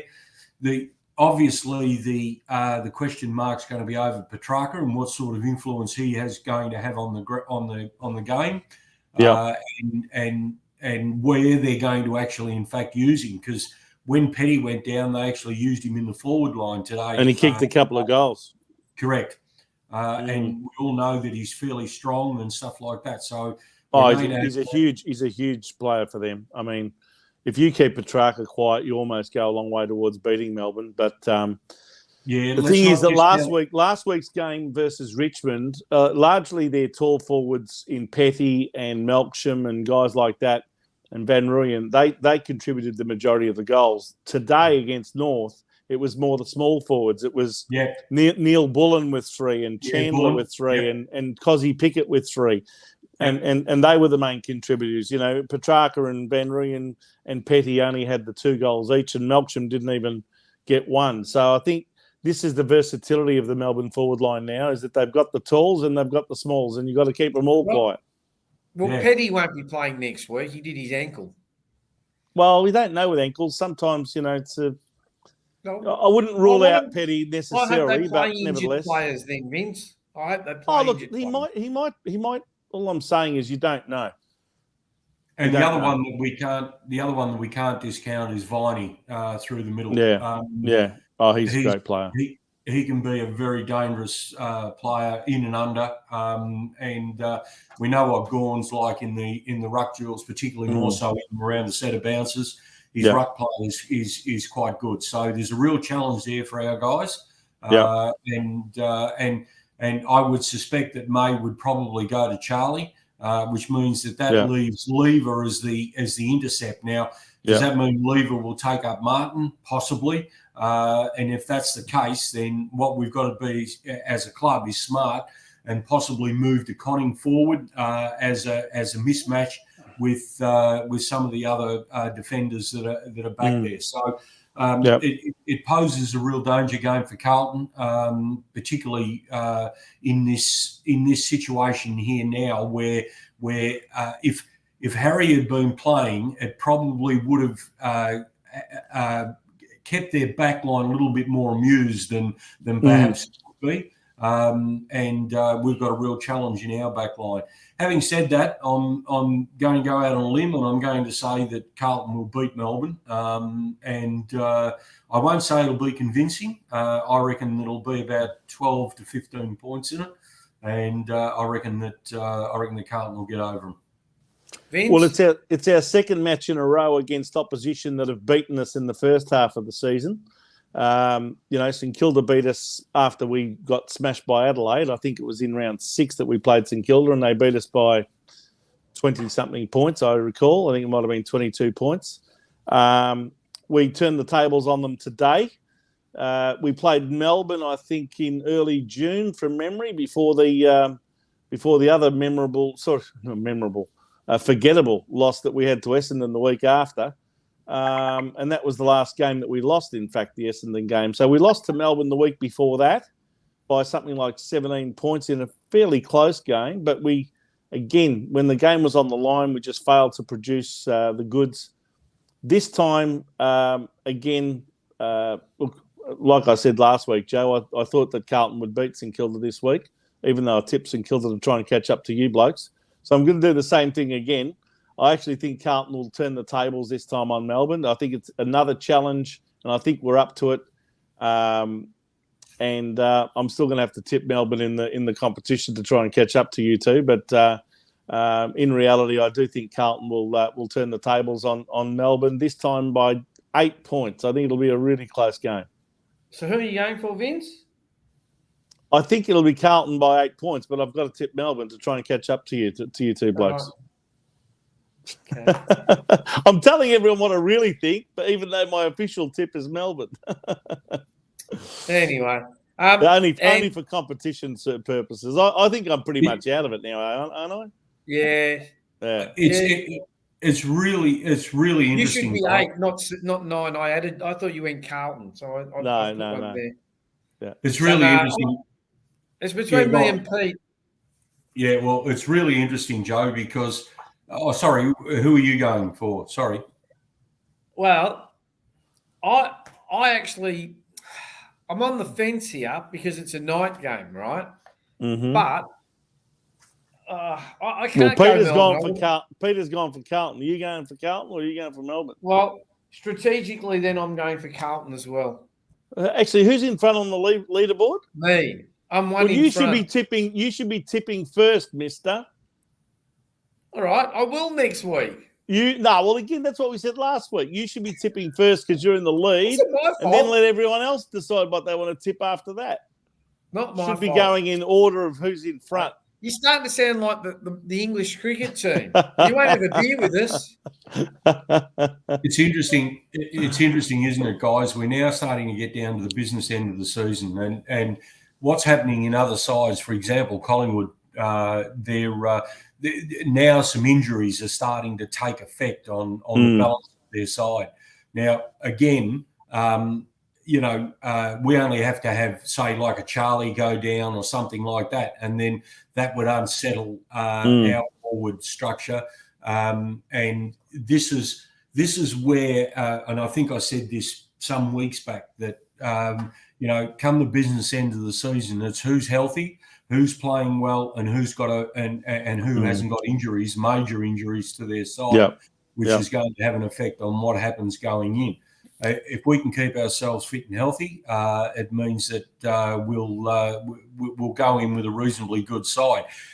The thing is that no game is easy going in. I think you made the comment last week, Joe, Vince, that even the last round of the games, it might have been you, Joe, that suggested that each one of those would have an influence on how the 80 shaped going into the final series. Well, these next 3 weeks, particularly more so for the Carlton side, is an opportunity to see where we are at, particularly under pressure situations, and to see what sort of form we've got going into the final series. It's very, very hard to keep a side up week in, week out without having some sort of falter. I mean, obviously, Port Adelaide, Collingwood, even Brisbane has been caught out a couple of times purely and simply because they haven't been switched on and haven't been attuned to what's going on around them. So, again, this is going to be a telling point going into our final series, and that'll be really interesting to see how we can, as a side, sustain the pressure and also be able to counteract that pressure and be able to win the games. I'm just reading a few comments. I'm going through the Carlton injury list. It was updated the other day. Adam Chera will be sidelined for at least another 2 weeks, and that was on the 31st of July. It said we'll be sidelined for the next 2 to 3 weeks. So I doubt that they'll play him. Matt Kennedy, no chance. Well, again, you'd have to say, Joe. Sorry, go on. I'll let you finish. Mitch McGovern, 3 weeks. Harry Mackay, not coming back till finals. Jack Silvani, they still don't know that he's got a joint sprain, and the timeline will become clearer. And Sam Walsh, they won't play for another 3 weeks, 2 to 3 weeks. What about Matthew Kennedy? Remains a chance to be available late in the season. So really, there's no prospect of any of those No. players that you thought were part of your best 22 coming back until probably at least the Gold Coast game, if not the GWS game. Well, these are the games we've got left, right? And I'll leave it up there. So we've got St Kilda. So we've got Melbourne. I don't think Shearer and Walsh will be back till probably Gold Coast Suns. And realistically... Maybe not even till the week after. Well, I reckon my opinion is they may not even risk them against the Gold Coast Suns, depending if our spot in the 8 is secure. Well, what I was going to say was if we can if we can knock over Melbourne, then we've got a lot more flexibility in terms of whether we play players or not, because we will have secured our spot in the 8. If we get one more win to go to 50, I think that's the magic number. If we can get to 50, that's 12.5 wins, and with a good percentage, I think that we make it. And that might actually tempt the selection committee to not take risks with important midfielders like Chera, like Walsh, like Kennedy, and rush them back in, especially after hamstring injuries, because all you need to do is to ping one of those again, and it's season over. They won't play in the finals. So... Okay. And with Harry, clearly, I don't think they'll even play Harry unless we make probably a semi-final or even a preliminary final, it looks like. Silvani, there's big question marks hovering over his situation altogether. They haven't even put a timeline on a comeback yet. It's all to be advised and all that sort of thing. McGovern, well, he's pinged a hamstring as well. I mean, we all know how vulnerable his hamstrings have been over the years. So, why would you take a risk with him? So it may very well be finals before they play any of those players. If I was Carlton, I'd be in a situation where I wouldn't even factor those in. I wouldn't even bother penciling those players in. I'd keep them wrapped in cotton wool just at present to see how we're progressing. Because if you've got to rely upon injured players to get you through to a final series, then you shouldn't be in the final series. You're in trouble, Realistically, you need to have players that are fit and healthy to actually go into a final series. Yeah. And this poses a wonderful opportunity for players like Dowd and Cunningham and these guys that have been on the outer for a while, are starting to get 2 or 3, 4 games in a row now. They're starting to get a taste of it. And if anything, if any one of those, say, 4 or 5 players that you're suggesting that could possibly make an appearance either at Suns or Gold Coast, what I would be doing is I'd be using them sparingly as possibly an interchange player or something like that, and don't put them on the ground straight away. Ease them into the game, get them to have a gallop or two so that we could actually then have them right going into the final series. Because maybe even as a sub, Brownie. Even as a sub, there's no, there's nothing wrong with putting them in as a sub and being cautious with them rather than throwing them in the fold and letting them play. See, if you look at Chera, for instance, right? So he had a bit of a twinge the week before or 2 weeks before. They gave him a rest. They gave him 1 week. He came back. 1 week, they probably should have given him another one. Yeah, well, now he's 3 weeks out. So that's right. And this is what I was saying before. It's interesting these sort of injuries now are starting to take an effect on how the balance of sides are going into a final series. To cover guys like, for example, Murphy for Collingwood. Now he's going to be out for the next 2 weeks. Well, Murphy's fairly important to their backline because that frees up more to do the work that he does. And we've seen a couple of times now where sides have been able to exploit what's happening with the Collingwood backline. So Melbourne's starting to get players back at the right time of the season.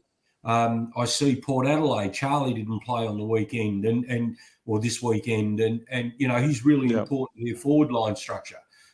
So all of these things taken into account are the things that are actually going to have influence on how this is going to shape up. Yeah, my word. And don't forget also, after that final match against GWS, we also have a finals bye round. So the following week there's no football.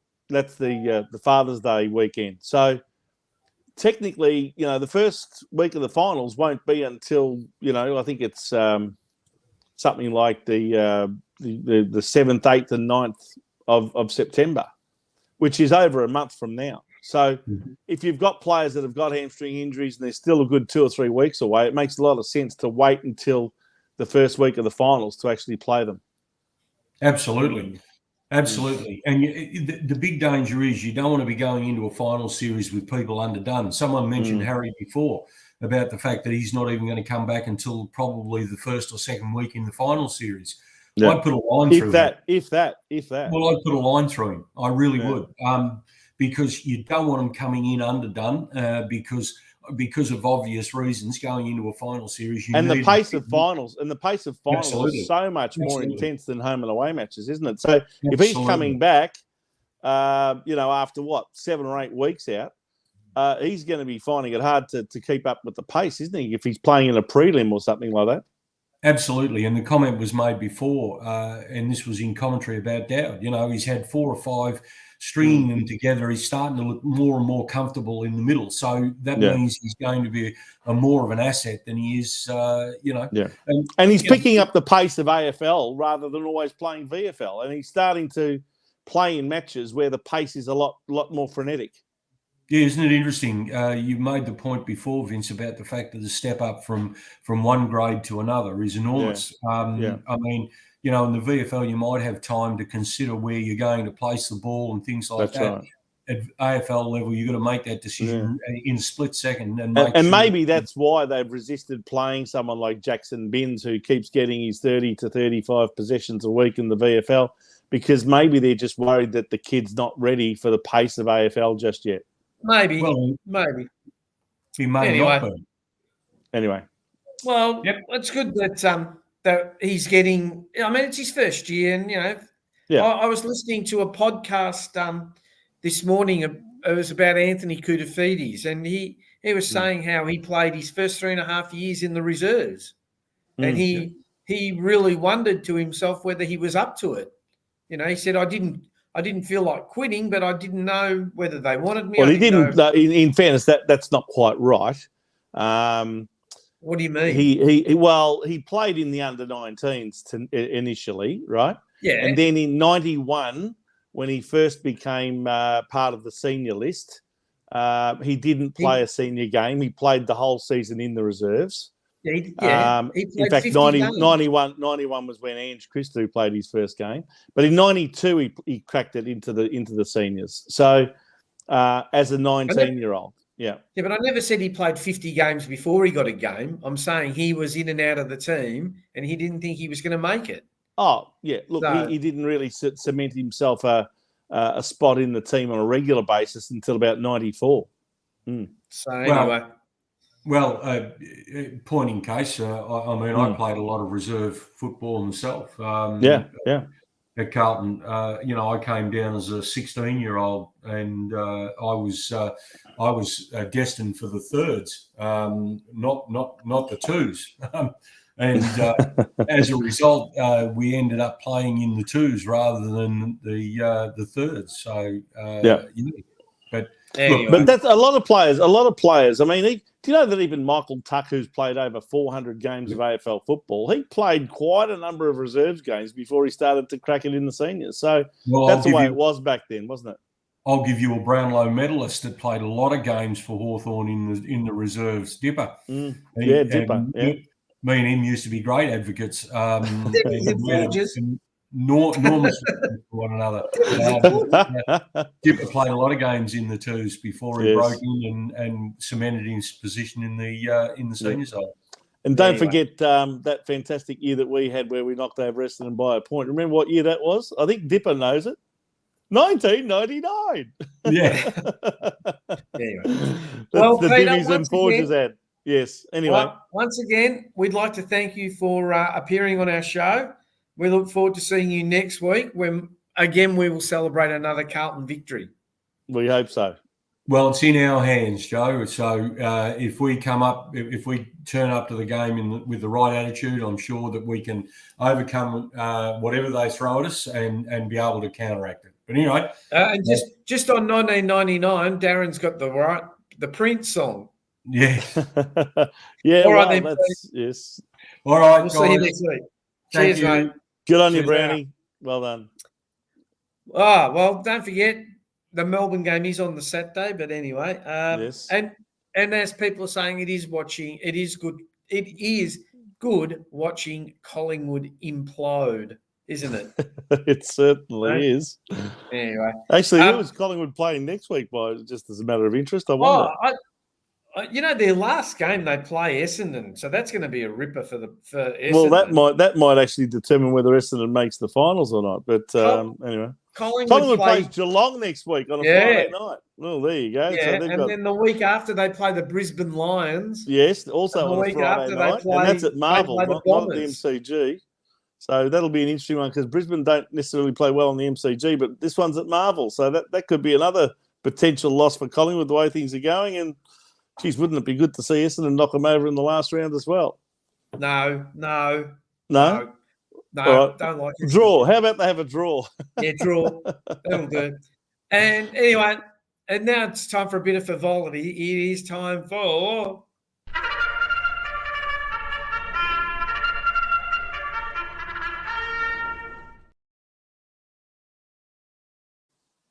the segment all of our viewers are waiting for with bated breath. So, Vince, last week you didn't win, but you didn't lose. Yeah, we got our money back, Joe. I went each way. So $10 on the place means that we got our money, our $18 back. So our true colours came second. Yeah, unfortunately, didn't win, but because it came second, we got the place dividend because we went each way on it at Maryborough. So, yes, I guess they did show their true colours again today. So hopefully that's a good omen for our omen bet of the week this week. Which is at a place called Bankstown in New South Wales tomorrow, Monday the 7th of August. Straight away, race 1, number 2. Fear the Blue. And I think every other team, I reckon every other team in the AFL is fearing the Blues at the moment because we are coming hard and we've rocketed up the ladder. From when we lost to Essendon, we were 15th on the ladder, Joe, and now after 7 consecutive wins, we're up to 5th. And I reckon they're all looking over their shoulders going, oh, tell you what, you wouldn't want to run into Carlton in the finals. So I think that's a good omen bet for the week. So number 2, Fear the Blue, should be in the market here, I reckon, and it's also drawn quite well in gate number 2. So with any luck, it might even get the lead after the start. And, yeah, I thought seeing we've got a $68 total at the moment, I thought we'd whack the $8 on it. So I thought you were going to say you're going to whack $68 no, because it can't lose. If it happens to lose, we've still got 60 in the account. I'm very much more conservative than you, Joseph. I'll tell you what, next week I'm going to give if it wins, we'll be up to somewhere near $100, I reckon. Yeah, but if we had $68 on it, we'd be up to somewhere near $1,000. Yeah, and if it loses, we've got 0 in the account. Grant's very gutsy. He's having a whole $2 on it. Oh, good on you, Grant. Well done, mate. He's going to put the other $2 to make it a $10 bet. That's what he's doing. Anyway, we'll go straight out. We'll go straight out. $8 for the win on Fear the Blue. So that should bring our balance back to $60 if it loses, and it hopefully will boost it up to somewhere closer to our original amount of $100. So if it wins, but it all depends on what the odds are. I'm not quite sure what the odds will be tomorrow, but hopefully we'll get a good $3 or $4 for the win if it wins. I hope so. Well, Vince, it's that time again. It's time for us to go. Well, hang on. Yes, it is time for us to go. But I also just wanted to say a quick hello to a few blokes that said hello to me after the game today. This is not they're the regular viewers. They're regular show. No, I didn't know them from a bar of soap, but they came up to me. They saw me walking down the concourse and said, "Oh, g'day, Vince, how you going? You doing the show tonight?" And I said, "Yeah." So I thought I'd give him a shout out. Nick and all of his mates there, I'm sure they'll be watching. Thanks for saying hello tonight after the game, and hopefully you've enjoyed the show. And Peter, you are absolutely correct. I'll bet 2 houses on it. Joe will bet his house on it. Yep. So look, we've really enjoyed having everybody on the show this week. Peter, our regular comments, Peter V, Bluebagger, Sandra, Lana, Gina, Grant. You all know who you are. So we do this show basically for you guys. So keep the comments. Our loyal regulars. I'm going to change my name to Joe the Goose Lutzer. Yes, I'll do it again. Bangkok Joe, we know him as. Yeah. So let's go through the shows that are on this week, Vince. So absolutely. Tuesday night on the Blue Abroad channel, we have the Jumper Punch, and the gang is back together. Yes, Mars is back. What a great time for him to come back. What a great time for him to come back, celebrate a big win over St Kilda, and I'm sure it'll be a very positive vibe on the show this week. They're getting the band back together. So yeah, well, it'll be Rocco, Paul, and Mars. So the original 3. They haven't been together since May. So that'll be interesting. Then on now don't forget that's on the Blue Abroad channel. Easy for you to say. Then thanks, Lana. Then on Wednesday night on the Jumper Punch channel, on this channel, you've got Forever Rivals. So I'm sure Rocco will be giving it to Manny again. Absolutely. So no question about it. Then followed by Legends of the Jumper Punch. Now, bear with me. This week on Legends of the Jumper Punch is... Hi, I'm Andy McKay, part of the 95 Great Premiership team. Just been on the Jumper Punch. It's a must-watch. 7 o'clock on Tuesdays. Have a look at it.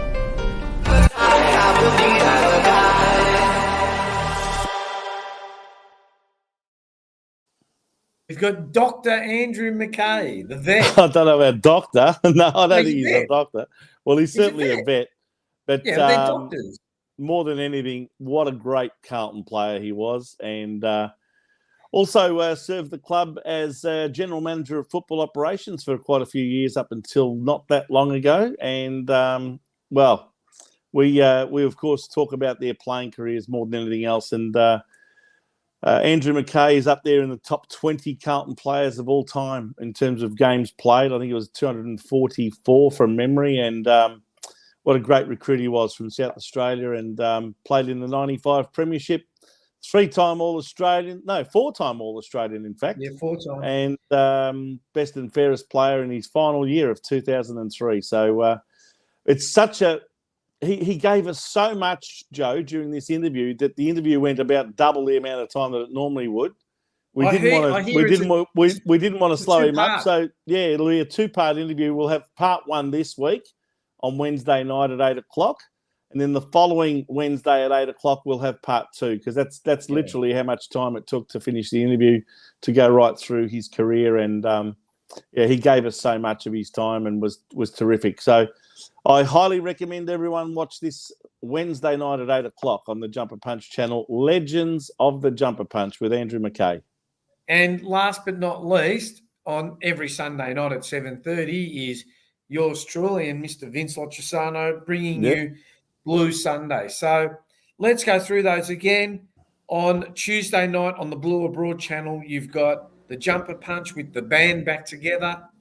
On Wednesday night on the Jumper Punch channel, which is this channel, you've got Forever Rivals at 7 p.m. and Legends of the Jumper Punch at 8 p.m. with part 1 of Andy McKay. And then on Sunday, we have Blue Sunday.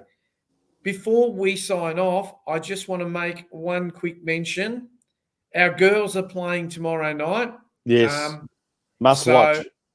We wish them all the best. They've gone above beyond expectation. I mean, they're going well. Hopefully Samantha Kirk can play tomorrow night too, Joe. She's saying she will. I mean, after that shock loss to Nigeria, I mean, But well, we got through. We smashed the Canadians 4-0, didn't we? So yeah, and they were the Olympic champions. So it was a great been win. an interesting tournament. Like the number one, all the seeds are struggling, and I'm just watching America is struggling against Sweden. It's still 0-0 after 120 minutes. Looks like it's going to go to penalty shootouts. So well, Joe, if you remember the World Cup for the men's back in late last year, Australia got through to the next round, and we had to end up playing Denmark in one of the round robin games in the initial stages, and we beat them. And hopefully, we have a similar result with the girls tomorrow night. Wouldn't that be great to go through? Hopefully, beating them now that we've actually gone through to the round of 16. Go the Matildas. Go the Matildas. So once again, I'd like to thank everyone for their participation. I'd like to thank Vince and Peter, especially Peter, for making himself available. If you haven't already done so, can I please ask for you to like, subscribe, and share Blue Sunday and the Jumper Punch. We do this show for you guys, and by you liking and sharing and subscribing, it actually helps us grow the channel. And it doesn't cost you a cent. It doesn't cost you a cent to subscribe. For those of you who think, "Oh, if I subscribe, it's going to cost me money." No, you just got to press the button, and that's all it takes. Yeah, and we're talking about subscribing on the YouTube channel. That is exactly. And if you subscribe, you get 17.5% discount at Schnitz. No, 17%. You know why it's 17? You know why it's 17%, Joe? No, because that's the amount of premierships we're going to have by the end of this year. So it's not 16 at the moment. No, it's 17 based on the one we want to have. So, and of course, I should mention that if you want to become a member of the Jumper Punch channel, you can also do that if you like. And that can be for as little as, I think it's $3.99 a month. You can become a Mars member, and that will bring the discount at Schnitz up to 25%. So, this is at Schnitz in Northland. I must reiterate that that's the Northland branch of Schnitz, which is right at the front there, opposite the Reject Shop, and a fantastic supporter of the Jumper Punch. Yeah. So until next week, this is Joseph Luzza on behalf of Vince Loccisano and Peter Brown saying goodbye. Have a great week, and 1, 2, 3. Go Blues! We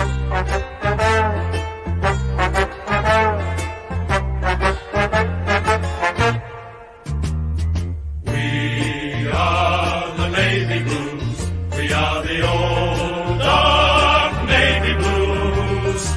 We're the team that never lets you down. We're the only team old Carlton boasts.